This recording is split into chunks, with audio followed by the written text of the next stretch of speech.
So anybody that watches my channel has seen the videos of doing the big retaining wall last year. Since I got it done back in the fall and I quit working on it, and then this spring I've started working on cleaning up because it got cold on me pretty quick last year when I was getting done with it. So I started cleaning up last week, and you can see I got it compacted. The top level and the middle level is pretty much cleaned up, and I'm going to try to set my compactor down there on that and compact it real good.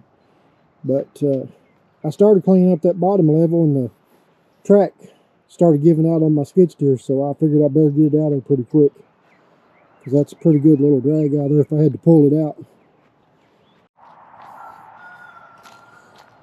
So my project for now is to get this little brush cleared up. It's on the lower side of this road. Especially since my skid steer's down, I can't use it until I get that track fixed on it. But I've got some piles of trees and tree stumps and branches and everything that I piled up here about 3 or 4 years ago that I've got to clean out and burn or something. I don't know what I'm going to do with it. I'll probably just put it into separate piles and burn it where it's at. But I'm going to go all along this little road as far as I can reach and clean up this little stuff, except for those dogwoods. I'll leave those. But this little road goes all the way around the bank, and up there to the top there's a little building that we call the wedding chapel. The people that own this property before we bought it had a bed and breakfast up here, and they done weddings, and I think my father-in-law's wanting to start renting it out again to do weddings and stuff, but I'm not really sure what his plans are. But anyway, he's wanting me to finish cleaning this up, so that's what my project is for today. So I think I'm going to start on this end up here and work my way down that way, because my piles are going to be down there. Of course, I may make one of the piles to burn right here because there's nothing, you know, close enough to it that I can catch on fire. I hope anyway.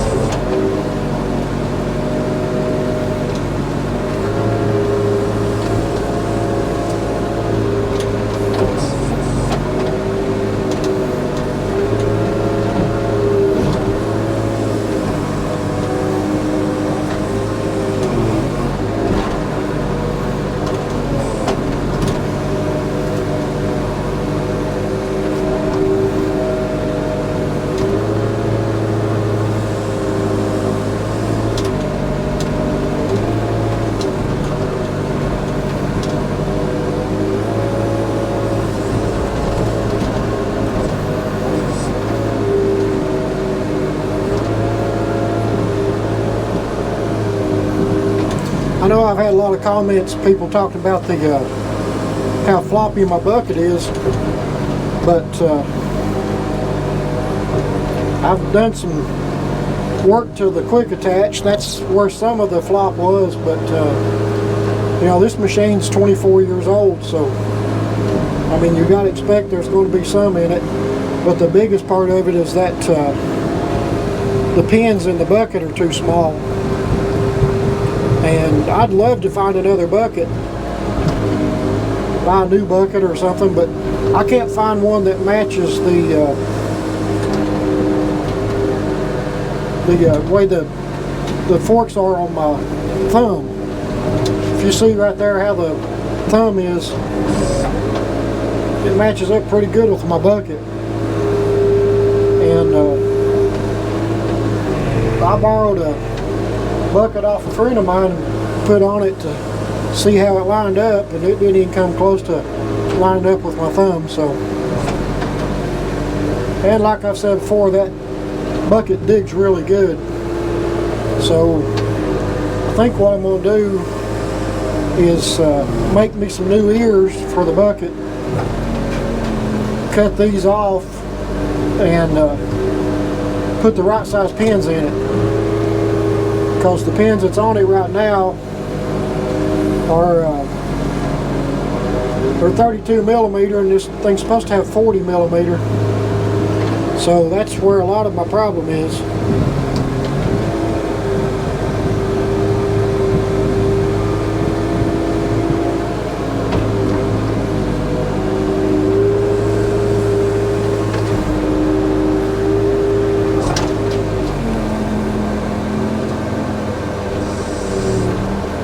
I call that bucket Frank because it's made out of God knows how many other buckets.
Like I said, I got that little road down below. I'll get what I can reach from up here, and then I'll go down and get the rest of it from down below.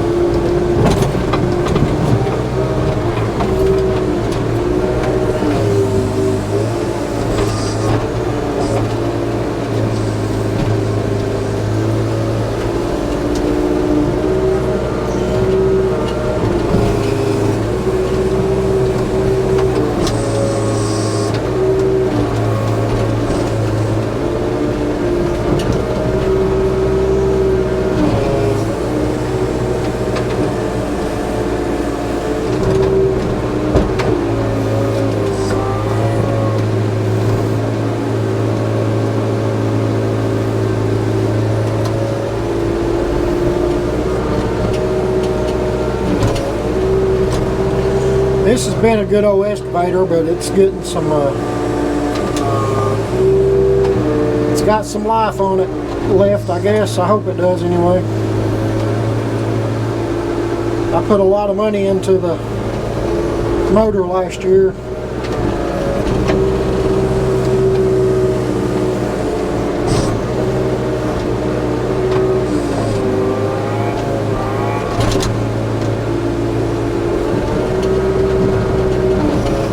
The undercarriage on it, everything's really good. Like I said, it's got a new motor and a new pump, so it's, you know, good to go as far as that goes. But you know, it's got some wear in the pins, and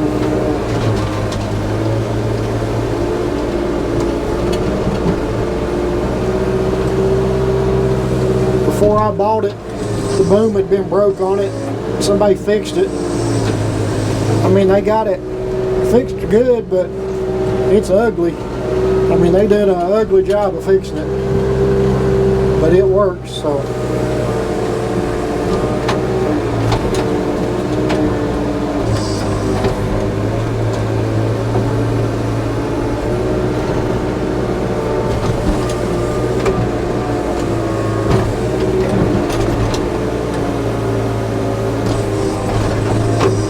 I can't complain, I guess. I mean, I can't afford a new machine, and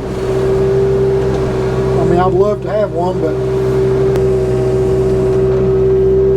yeah, I'd love to have a big shiny new excavator, but that's not going to happen right now. You know, if I was doing contract work and you know, out there making money, it'd be different. I could see spending anywhere from $70,000 to $100,000 or more for a piece of equipment, but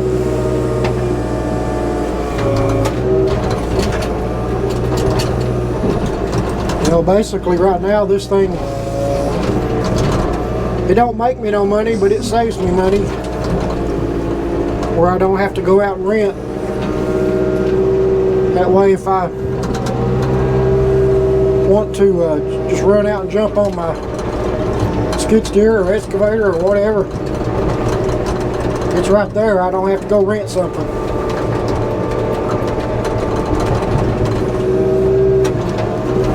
One of these days I want to get me a bigger excavator, but as far as stuff like this, I'd just soon keep this thing because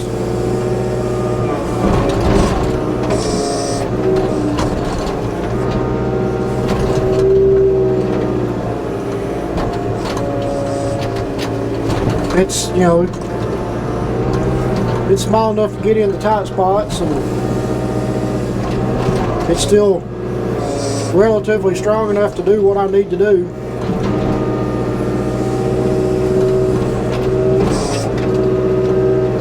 I mean, it's no powerhouse or anything, and it's not as strong as it used to be, but I have to say it's still stronger than most of the new equipment out there. I rented a Sandy back in the summer last year, and it didn't hold a lot to this thing.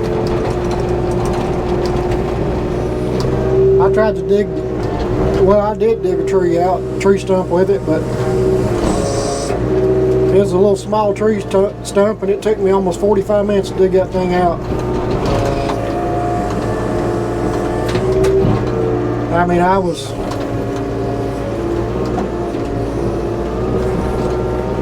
extremely disappointed in it. I've got to be real careful here because I've got, well, see right there's one. I've got 4 drains, or 5 actually, on this bottom that runs out from the wall. There's a drain on each end, and then there's one in each of the angle sets right there. And then on this end there's 2 of them. One's a drain for the wall, and then there's another one that runs from under that second wall down and out over there too.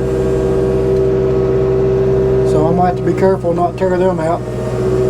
I guess it's no big deal if I do, because I can always just dig back and put me a little piece of pipe on there and extend it back out. But what's the point of working something if you don't have to?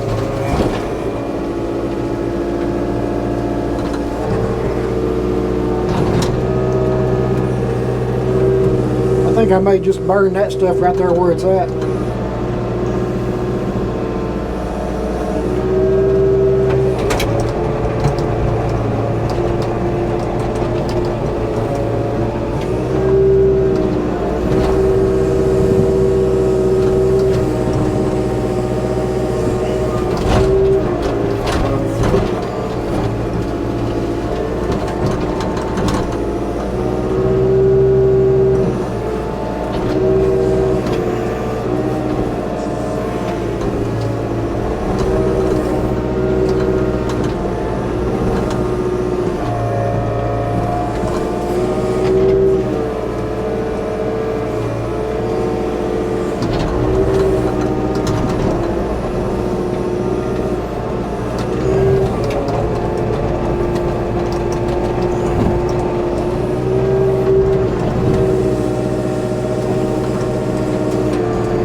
got some future plans to build me a little, I guess you'd call it a half-size bush hog to put on this excavator. That way, places like this, I can just, there's my little T-pipes I lost. I was down here working one day and the wind was blowing really bad, and I had those in a plastic bag, and the bag shot up in the air and went down over the hill, and I couldn't find them.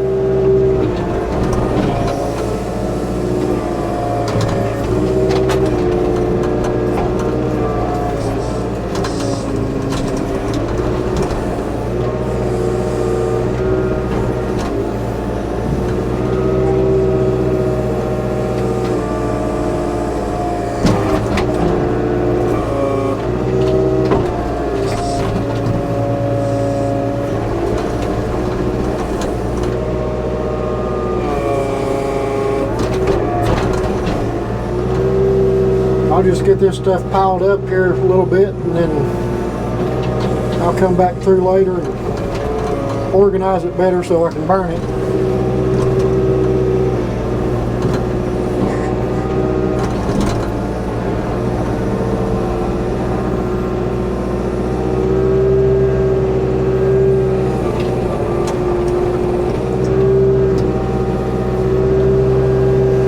I really hate to tear down them dogwoods, but I don't see another way around it.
I've got a big 6-foot bush hog that I'm going to convert to hydraulic and put a quick attach on it so I can use it on my skid steer, but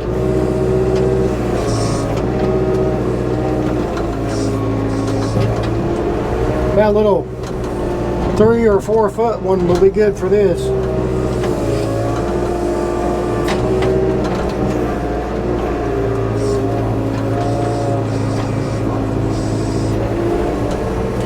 I really like doing that kind of stuff, building the attachments and stuff. I like doing metal fabrication, and I guess I get that from my dad. He was a master machinist. So nowhere near a master machinist, but I did learn a lot from him.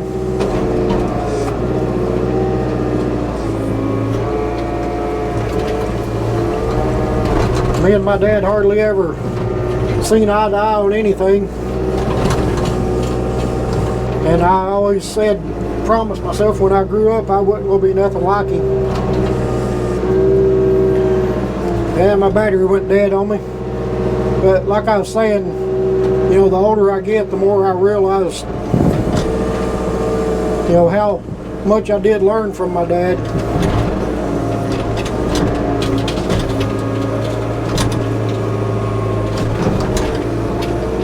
And he was hard on me, but you know, I know he was just trying to make sure I could make it in life.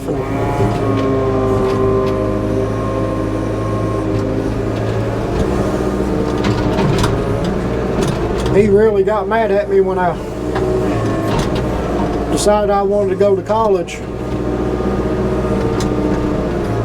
because I wanted to do something other than work in the mines and all that stuff. But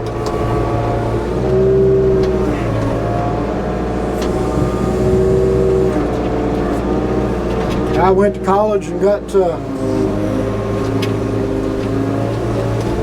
2 degrees. I wound up with 2 majors and 2 minors and 2 associate's degrees. The crazy thing is, I still wound up working in the same kind of industry as my dad did, basically.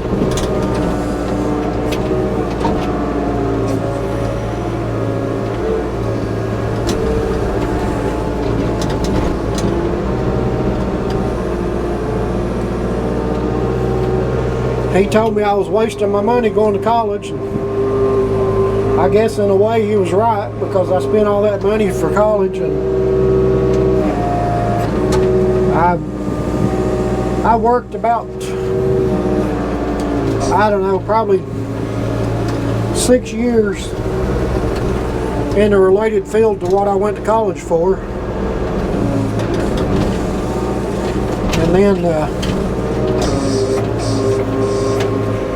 I finally decided there wasn't enough money in that, so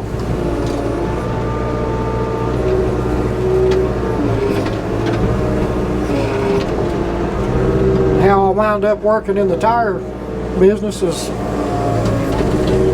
my wife, you know, her and her dad owns a tire store, so they kept aggravating me wanting to come to work down there, so I finally did.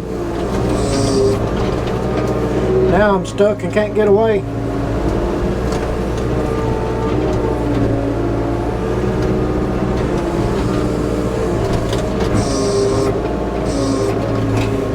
My wife likes to remind me that she's my boss at work and at home, so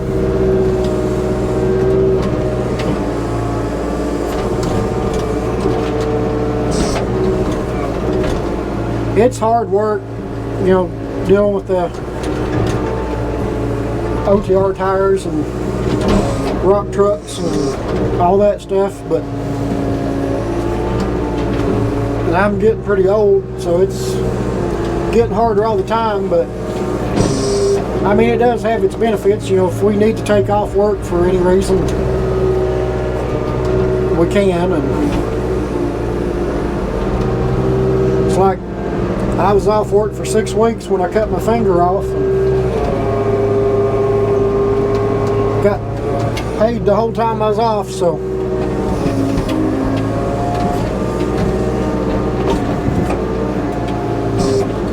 of course, you know, that was work-related injury, so I would have got workers' comp anyway if I'd been working for another company. But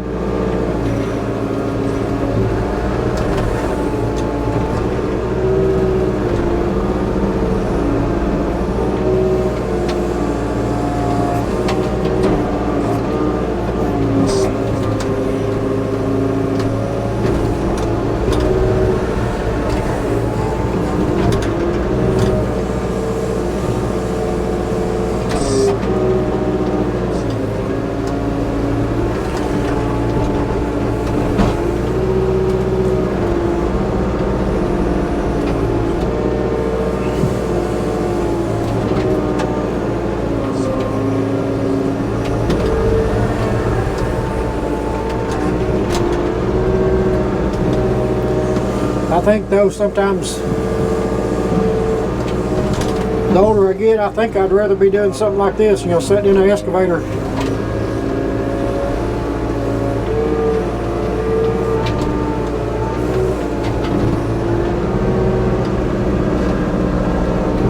Like I told my wife last week, really the only time I feel completely relaxed and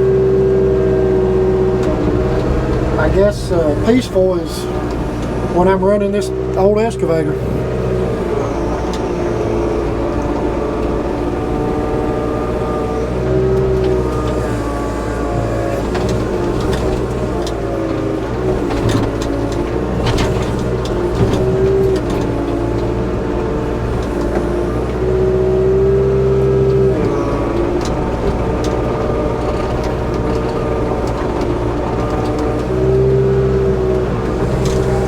We have a property development company, but we don't do anything like this. We just have some rental properties, but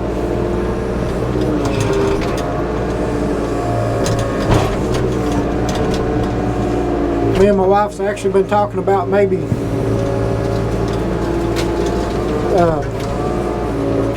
kind of start doing some land development or something like that.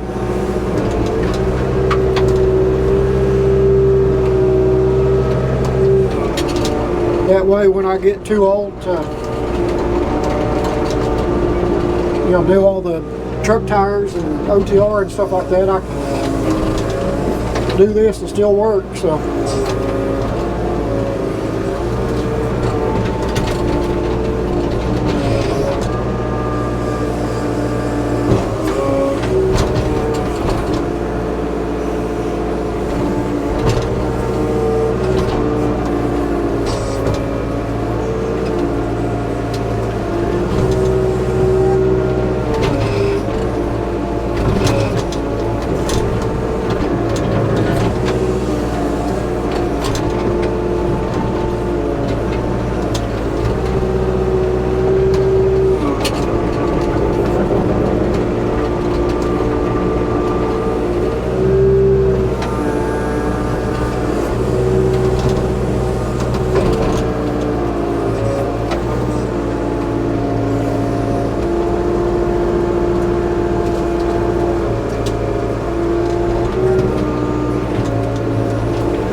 I've kind of been thinking about building a little attachment for the excavator here that you put on in place of the bucket and have like a shear or something, like when I'm doing brush, where I could just chop it up into little tiny pieces and pile it up.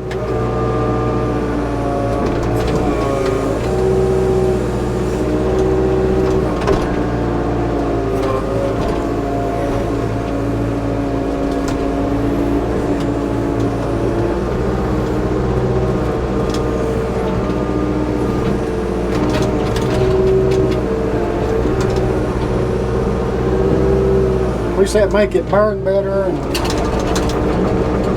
I can get more stuff in a pile.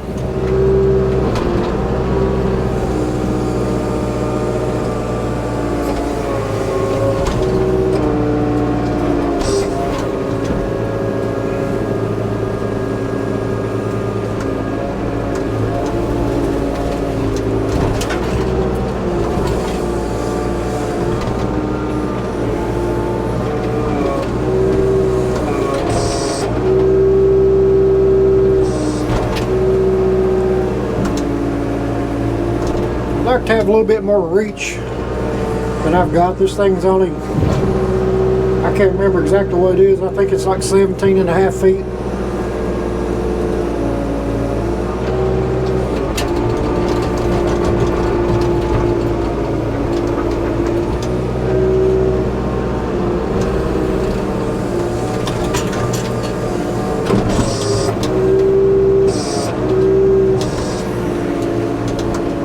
A friend of mine's got a John Deere 160 he's trying to sell me.